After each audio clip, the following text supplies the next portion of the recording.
In this module, we will talk about some basic principles of the growth kinetics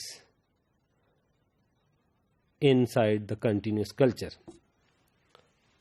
We have already discussed the different aspects of continuous culture with respect to the dilution and flow rate, etc. But here we will discuss in detail that how it happened.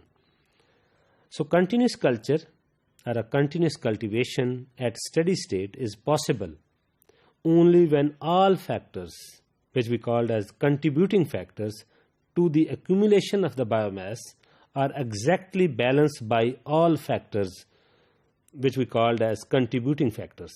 So this equation, in which is cell added to the system, cell removed from the system, cell produced through the growth, and cell consumed in result of death. So when we say that cell added to the system, equation we can say that Fx naught over V. So here F is the flow rate and X naught is the amount of the biomass which we add as inoculum. So V is the volume of the medium inside the fermenter.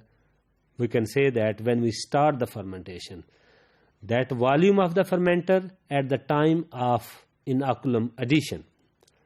So then there is a Fx, F is the flow rate, and X is the biomass concentration when the system is on and when we check that. And V is again the volume, and then is the mu X. Mu X is the, which we called as dx over dt, the change in biomass concentration with respect to time. And the AX referred to that when there is a fermentation process that there are different stages. Some cells have achieved their last stage, which we called as death stage. Sometimes cells become dead due to some toxic secretions. So if we have this equation, which we called as equation 3, so these are the different 4 situations. What is the biomass which we are adding as in term of inoculum, and then the actual biomass concentration, and then the specific growth rate, and then the death rate. So that is basically the input inside the fermentation vessel while we say that there is a continuous culture. So these different aspects we have in our mind. So we have here that when we say that dx over dt is equal to 0, then we called as when this dx over dt is equal to 0, we referred in our previous module, this kind of state is a steady state.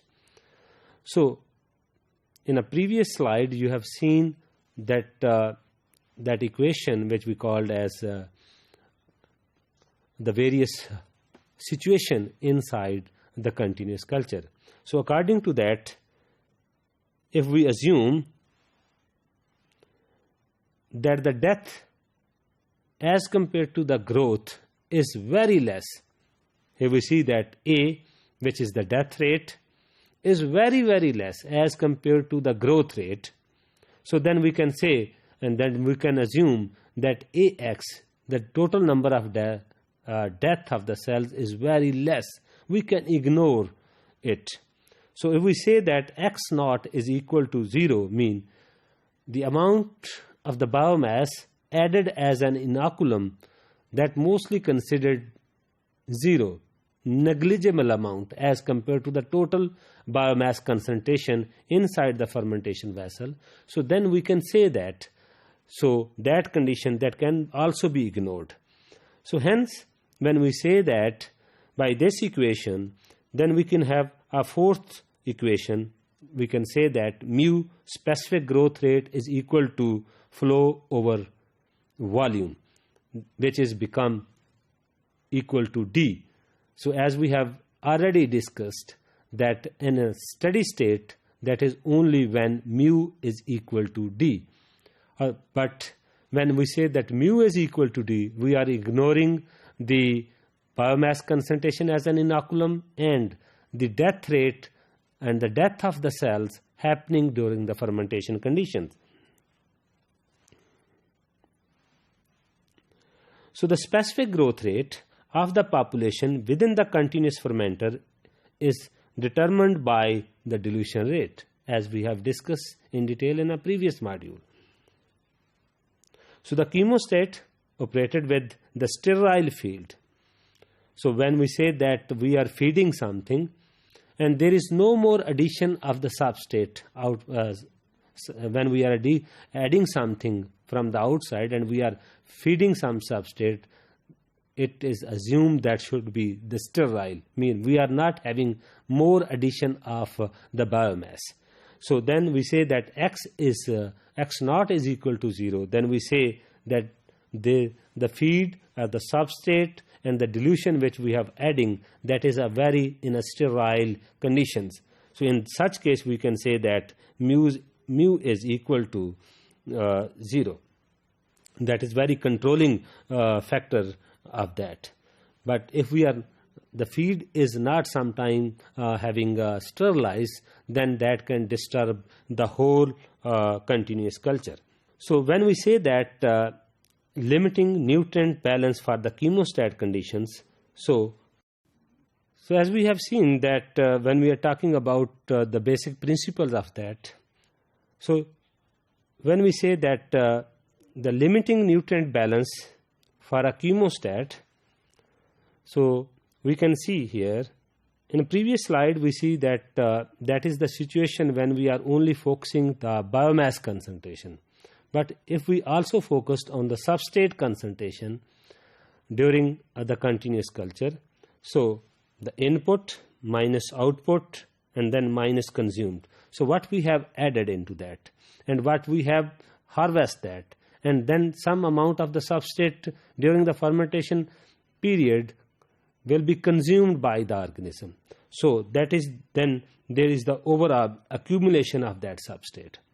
So this can be expressed by different letters, that ds naught minus ds minus mu max over yield coefficient is equal to ds over dt. The overall change in substrate concentration divided by the time, that is the overall change.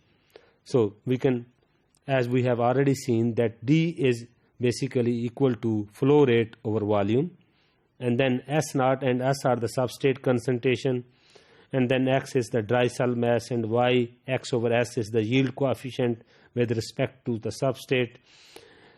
So if this equation 5, we can say that if the product formation other than the cell, so our product is not the cell, then we can say in a chemostat steady state the equation 5 can be transformed into D is equal to S naught minus S, because equation 5, when our product is associated with the biomass. So this equation 6, is that equation when we say that the product is not associated with the biomass. So D is equal to S naught minus S is equal to mu max over Y over XS. So if we substitute this equation 6, when we have the substitution of the equation 4 into this equation, so then we have the equation like this: X is equal to Y X over S into X naught minus X, because we have just put the value of equation 4 into this equation.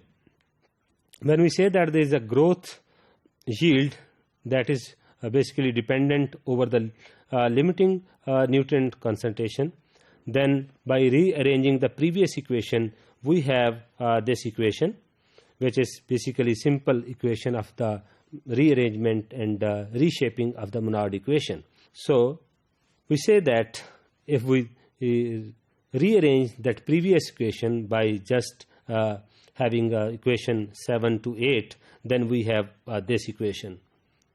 That is basically the reshaping of the previous equation. So when we having more reshaping of 7 and 8 equation, after all, we have this last equation which we called as x is equal to yield coefficient and S naught and that. So by this, if we know the critical dilution rate and the Ks value, then we can determine the biomass concentration in continuous culture.